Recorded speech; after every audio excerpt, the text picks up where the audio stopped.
Салем, друзья! Вы на канале Бизнес по-казахски. Это значит, что сегодня будет новый выпуск. Мы разберем тему образования, а точнее первый в Казахстане университет быстрых профессий.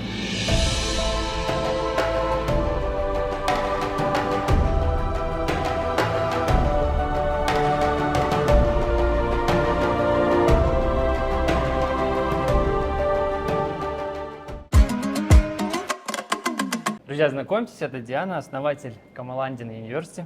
Диана, привет. Привет. Диана, расскажи, пожалуйста, что такое университет быстрых профессий и как ты к этому пришла? Университет быстрых профессий – это университет, который позволяет отучиться тебе вместо 4 лет сокращенное количество времени. В нашем случае это 1 год. Специальности такие как маркетинг, IT, но в мире есть огромное количество быстрых профессий, которые мы условно называем быстрыми, с помощью которых вы можете освоить профессию менее чем за 1 год, то есть это примерно 9 месяцев, 1 академический год, и начать зарабатывать и трудоустроиться. Как ты к этому пришла? Вот самое интересное. Наверное, из боли, потому что у нас есть агентство Камаландин Медиа, мы уже как 5 лет на рынке, и каждый раз, набирая и нанимая людей, мы сталкиваемся с проблемой. С проблемой того, что он вышел с университета, и нужно его по новой обучать, у него практическая часть устаревшая, либо ее вообще нет, она не актуальная. И мы начинали в целом тему обучения. На основании этого у нас есть направление корпоративное обучение. И вот как раз-таки на основании корпоративного обучения мы с 2020 года, как начался карантин, начали в целом активно обучать людей. Сотрудников, да, и вот как раз-таки с того периода мы поняли, что было бы прикольно сделать свой университет. Супер. Расскажи, пожалуйста, где мы находимся, сколько здесь квадратов, сколько сотрудников, вообще как все устроено?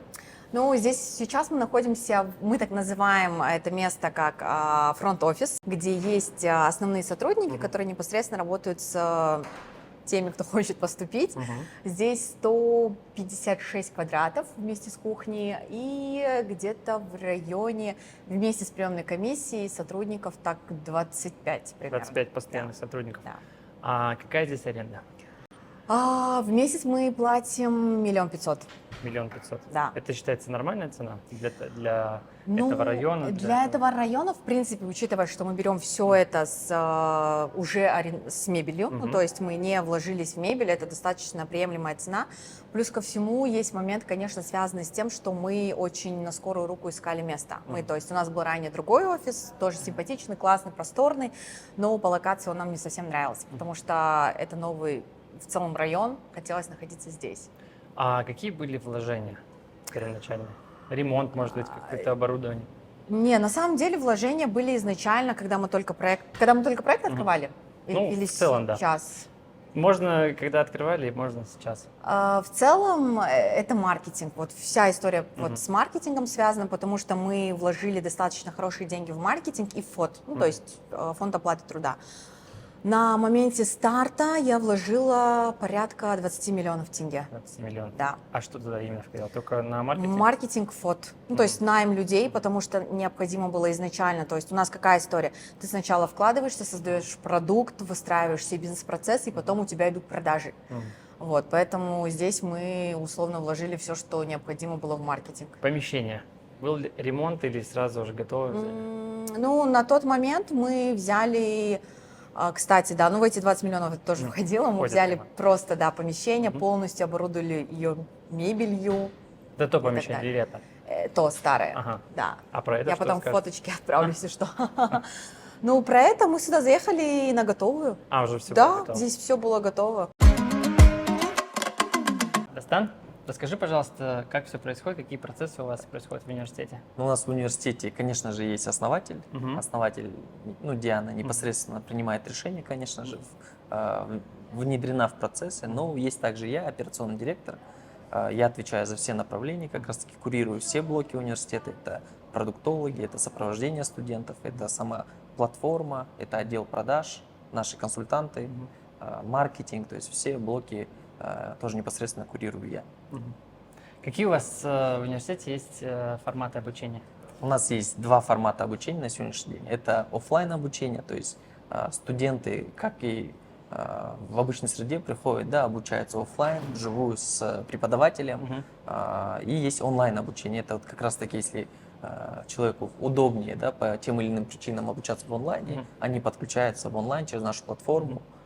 Ну, есть два формата. Также мы сейчас внедряем еще дополнительные продукты, разрабатываем, да, вот как раз таки отдел продуктов формирует новые направления, о них вот тоже в ближайшем будущем мы объявим.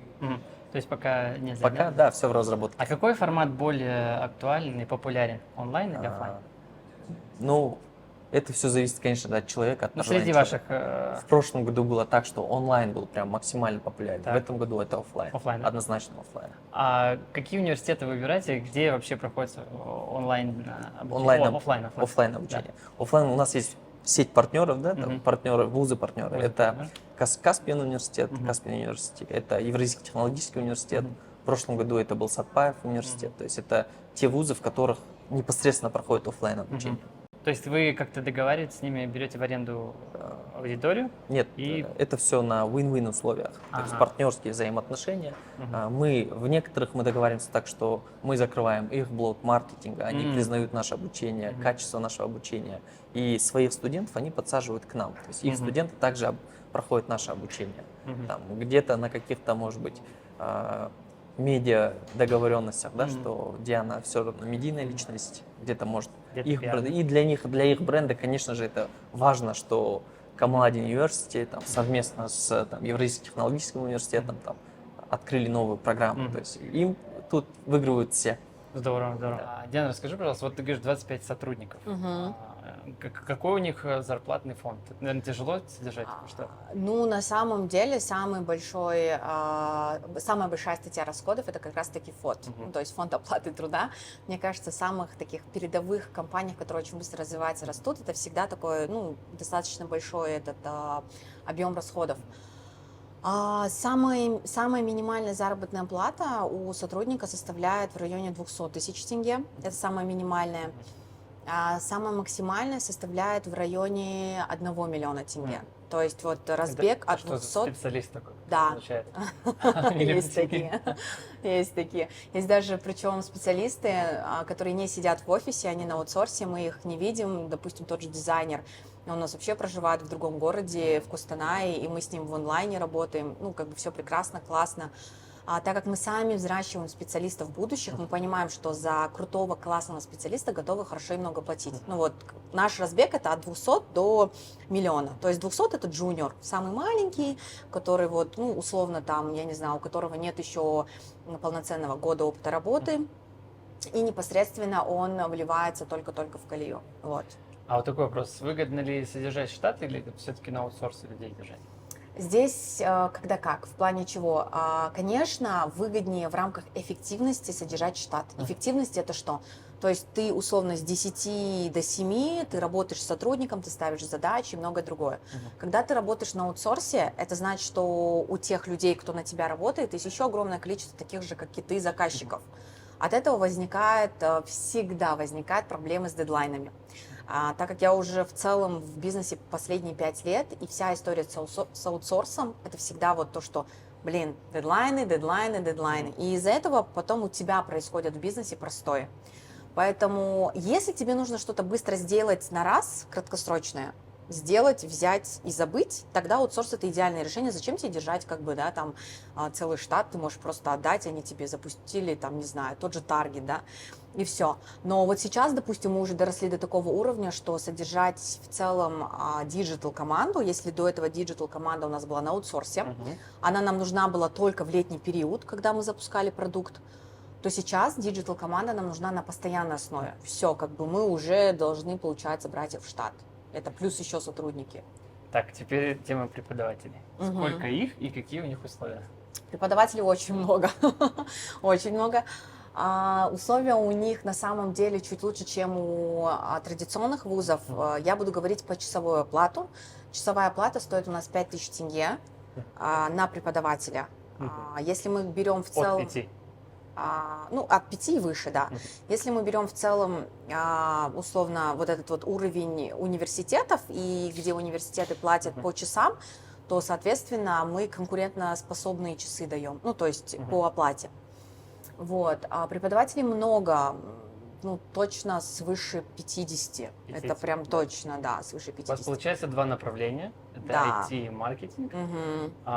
Почему так много преподавать? Потому что в маркетинге есть еще разделение такое, как медиа, диджитал и Мгм. креатив. Мгм.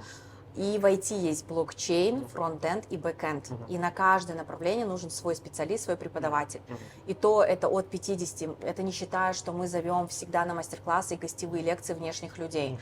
У нас очень много на гостевых лекциях приходит людей, которые там состоят в Forbes, я не знаю, там Мгм. владеют очень большими крупными компаниями, топ-менеджеры и так далее. Ну, понятное дело, они приходят просто почитать лекции, вот, но они тоже считаются нашими такими партнерами, друзьями. Какие специальности есть у вас в университете и сколько длится обучение? У нас в университете обучаются по 2 направлениям. Это Мгм. маркетинг и IT, и по Мгм. 6 специальностям. Мгм. Это вот медиа-маркетинг, диджитал-маркетинг и креатив. Это в сфере маркетинга. Мгм. По IT-направлению это блокчейн разработчик, Мгм. фронт-энд разработчик и бэк-энд разработчик. В целом обучение длится 1 год. Это 6 месяцев, 5-6 месяцев обучения непосредственно, да, практика, теория. И плюс 2 месяца это бета-карьер и стажировки. Мгм. После этого уже мы полностью доводим до трудоустройства. Мгм. То есть обучение длится год Да, по каждой специальности, и в да, основном это IT и маркетинг. маркетинг, все Так, верно. а почему именно вот эти два направления выбрали? Вот как раз таки в этом и заключается, да, направление, что это быстрые профессии. Ага, быстро. Это 2 направления в мире, в которых информация обновляется, изменяется каждые там чуть ли не полгода. Мгм. Поэтому этому не нужно учиться 4 года. Это Мгм. нужно изучить и постоянно практиковаться, развиваться. А Это вопрос, быстрые профессии. вот это как-то сертифицируется, выдаются какие-то дипломы или... Да, у нас диплом нашего образца. Мгм. Вы обучились у нас, прошли полный этап, и мы вам выдаем диплом в Камаладе университете. Многие признают этот диплом, вообще рынок. Бизнесу, неважно какой у вас Ага. диплом, бизнесу важен навык, да, результат, который вы дадите. Как раз таки в маркетинге и в IT все зависит от результата. То есть, когда вы приходите устраиваться айтишником, вам дают тест, который определяет ваш уровень, там, вы middle или там senior и так далее. В маркетинге то же самое. Вы привлекли клиентов, да, грубо говоря, бизнесу, все, значит, вы хороший маркетолог. На каких языках проходит обучение? Вот такой интересный вопрос. У нас в данный момент Ага. обучение полностью проходит на русском языке. На русском? Ранее мы запускали, конечно же, и на казахском языке, но вот рынок так определил, что наша аудитория, наверное, сейчас лучше, Готова. да, готова только на русском обучаться. Но в дальнейшем, если рынок того потребует, мы, конечно же, будем запускаться и на казахском, и на английском, там, и так далее. Мгм. Но вот я понимаю, что программирование в основном изучается на английском языке. Да, Там конечно нет же. Ну, нет, программирование можно изучить, вы джуниор-специалист, можно изучить на любом языке. Мгм. Но, конечно, если вы хотите дальше развиваться, двигаться в этом направлении, вам в любом случае необходимо знать английский язык, потому что первоисточник, он всегда вот идет на английском языке. Но изучить его можно хоть на любом языке. Возрастная категория. От скольки до скольки лет к вам приходят? Да. Какой был такой кейс интересный? Вообще аудитория у нас обширная. Мгм. Прям любой человек может пройти обучение. Мгм. У нас есть такие кейсы, что были студенты, которым в 16 лет, они, Мгм. будучи школьниками, проходили обучение и уже начали там двигаться в этой сфере. Мгм. И был кейс, наверное, это самый взрослый человек, ему 45 лет. 40. Тоже уже человек решил пройти полную переквалификацию и войти в эту нишу. Как ты думаешь, профессия будущее? Что это за профессия? Вот что значит профессии будущего? То есть это означает то, что вот, в мире очень много бизнесов. Мгм. Это во-первых. И все они нуждаются. Вот компании-единороги, они бы не стали единорогами без маркетинга. Мгм. То есть любому бизнесу, любой вообще сфере, даже государству всегда нужен маркетинг. И это и есть профессия будущего, что все развивается за счет информации, да, маркетинга. Касательно IT, все сейчас цифровизация, диджитализация, разработка, упрощение, искусственный интеллект, все это сейчас в IT. Это и есть будущее за этими профессиями, да. И, конечно же, почему мы говорим быстрые профессии будущего, потому что, вот как я и говорил ранее, это профессии, которые каждый день меняются, там, каждые полгода что-то такое грандиозно обновляется. Вот Трид зашел, допустим, да, в Инстаграме, он там пошумел, ну, сейчас он заглох, да, и там, например, Мета сейчас, Твиттер, да, меняет логотипы, меняет направление, то есть каждый день что-то обновляется. Из-за этого эти знания должны быть актуальными всегда. Мы за это, что быстрые профессии, быстрая уникальность, подстраивание под рынок, под требования вообще мира. А расскажи, пожалуйста, про уникальность вашего университета. Вообще сам университет сам по себе является уникальным, Мгм. потому что у нас акцент огромный делается в обучении на софт-скиллы. Мгм. То есть это софт-скиллы, хард-скиллы отличаются тем, что софт-скиллы это то, как вы вообще мыслите, как Мгм. вы презентуете себя, как вы чувствуете людей, Мгм. грубо говоря, как вы можете себя проявить и что, кто вы есть внутри, Мгм. в голове, да? Мгм. А хард-скиллы это твердое, Мгм. то есть то, что вы по факту умеете, Фундамент. фундамент, да, Мгм. ваш. То есть, грубо говоря, вы и на словах крутой, Мгм. и на деле, то есть вы специалист своего Мгм. дела. Это Так. первое, да? Второе, это, конечно же, преподаватели. Это прям отдельная Мгм. категория такая, которая является уникальным. Тут сразу надо заметить, что не все преподаватели к нам приходят для того, чтобы заработать. М. Это даже, я бы сказал, большая часть пришли не для того, чтобы заработать. Мгм. Это люди, которые уже добились многого, уже Мгм. являются специалистами в своих областях. И это и какая-то вот внутренняя миссия делиться знаниями. У них уже есть большой бэкграунд. Это вот одна из категорий, что у них уже должны быть кейсы. Мгм. Следующее еще также по уникальностям это бета-карьер. Помимо того, что мы вас обучили, Мгм. мы вам все дали, мы еще поможем вам трудоустроиться и расскажем, как вести себя на стажировке, М. чтобы в конце получить крутой оффер. Также международные стажировки. Если у вас есть желание и знаете, вот, там, боль-моль, знаете английский язык, Мгм. вы Мгм. можете с помощью наших специалистов найти себе офферы за рубежом. М. Через вот Онлайн. площадки, да, онлайн. Мгм. Ну, захотите, получите оффер, улетите туда работать, где получите оффер, да? Мгм. Вот, ну, в принципе, вот так. А вы как-то сотрудничаете с университетами зарубежными? Или у вас какие-то есть Нет, договоренности? это же вообще как работа находится за рубежом. Это Мгм. не через сотрудничество с университетом. Мгм. Это есть такие площадки, в которых есть определенные этапы, процедуры, как правильно получить оффер. Потому что там какая-нибудь должность какого-то синьор-маркетолога или там Мгм. ну, какая-то должность, у нее есть определенные требования. Мгм. И весь мир подается на Вот эту так. вакансию. Вот как сделать так, чтобы получить оффер, чтобы именно вы получили оффер. Мгм. Вот. Вам помогут это сделать. И прям сопроводят. И такой интересный вопрос про стоимость Да. обучения. Но стоимость обучения у нас на сегодняшний день это от 1 500 000 Ага. до 1 800 000. Это как вот делится? Это делится от формата обучения, Ага. от направления. Там есть же 6 специальностей. Мгм. От специальности, от направления, от формата Мгм. обучения. Мы первый и на сегодняшний день Ага. единственный университет быстрых профессий. Мгм. И что важно понять, что в университет вы идете, как мы уже ранее говорили, Мгм. вы платите 4 года. Сколько сейчас стоит университет? Ну, обучение в университете год. Ну, я не знаю, нормальные вузы это от 1 200 000 в год Мгм. с 10% повышением цены. Мгм. И вы платите 4 года за ту информацию, как я уже говорил, маркетинг и IT, Да-да-да. что ну, у них есть программа на Мгм. 4 года расписанная, вы обучаетесь, дальше, ну, через 3 года, может быть, это будет не актуально. Также важно отметить, что мы постоянно усовершенствуем наш продукт различными партнерскими взаимоотношениями, партнерскими связями, договоренностями. И вот у нас сейчас как раз-таки есть партнерская договоренность с Нобель-фестом, если слышали это вот. Это такой большой форум, мероприятие, которое проводится в Астане, куда привлекают самых крутых там нобелевских лауреатов со всего мира. И вот форум такой проводится у нас в Казахстане. И вот в рамках от этой договоренности с ними мы подключаем наших студентов к программе «Прорывные инновации», в которой преподают педагоги из Стэнфорда университета, с Оксфорда там, и так далее. И вот мы как раз-таки с ними партнеримся, да, в рамках развития наших программ и их программ. Ян, теперь давай о самом Ага. интересном, о цифрах. А какой у вас оборот? Ну смотри, в целом, получается, мы продаем раз в год. Мгм. Это было до сегодняшнего момента. То есть в прошлом году мы запустились один раз, условно продали, поэтому оборот будет правильным считать, наверное, за год. За Мгм. 2022 год это порядка 300 миллионов. Мгм. Вот. В этом году мы будем, соответственно, максимально продавать дальше. То есть сентябрь, октябрь, ноябрь. Мы берем американскую систему, где человек может поступить не один раз в год в университет, а может поступать круглогодично. Мгм. А Ага. какая идет чистая прибыль с этого оборота? Ну, смотри, давай я буду говорить, наверное, в процентах, потому что мы Мгм. понимаем, что маржинальность услуг бизнеса, который занимается образованием, Мгм. она, ну, в нашем случае составляет где-то в районе 30-35% М. от общего оборота. Мгм. Ну, это при условии того, что прям очень классно все финансы распределены и так далее. Вот, понятное дело, что в первый год у нас в любом случае были и есть каши, да, мы где-то понимаем, что, мы здесь недозаработали, здесь могли, там, и так далее. Вот, а так вот этот вот сегмент корпоративный и университет, он нам за 22 год принес, получается, вот порядка где-то 300 с маржинальностью 30-35%. Мгм. В этом году цифры, наверное, увеличатся? А на самом деле в этом году мы, наоборот, больше вкладываем, Ага. если честно, Мгм. да.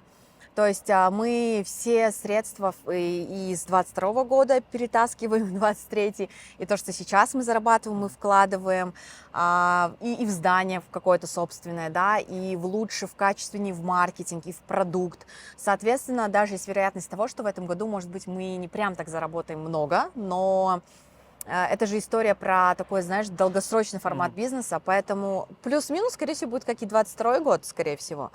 Но мы уже выходим и на другие рынки, то есть туда нужны тоже средства, чтобы Вот сразу выйти. же вытекающий вопрос, Ага. как вы продвигаетесь и какие у вас планы на развитие? Ну, продвигаемся мы чисто в рамках диджитал, ну, то есть это таргетированная реклама, это блогеры, это закупка пабликов, это вот все, что связано с интернетом, в общем. Вам это сделать вообще легко, да? С вашим Это как бы, опытом. это легко, но это достаточно затратно по деньгам на самом деле, потому что когда ты выстраиваешь рекламную кампанию, ну, это явно не копейки. Сейчас баннер снять дешевле, ну, я не знаю, там, если мы возьмем обычный баннер в городе Шымкент, он стоит там 40 тысяч тенге. На 40 тысяч тенге ты, условно, таргет прям такой масштабный, классный не запустишь. Поэтому, в смысле, поменялись сами форматы рекламы, она в целом дороже стала, поэтому здесь история такая, что мы в нее хорошо и много вкладываемся. Вот. Так, план на развитие. Вот ты говоришь, в разные Да. города будете заходить, страны, Да. возможно.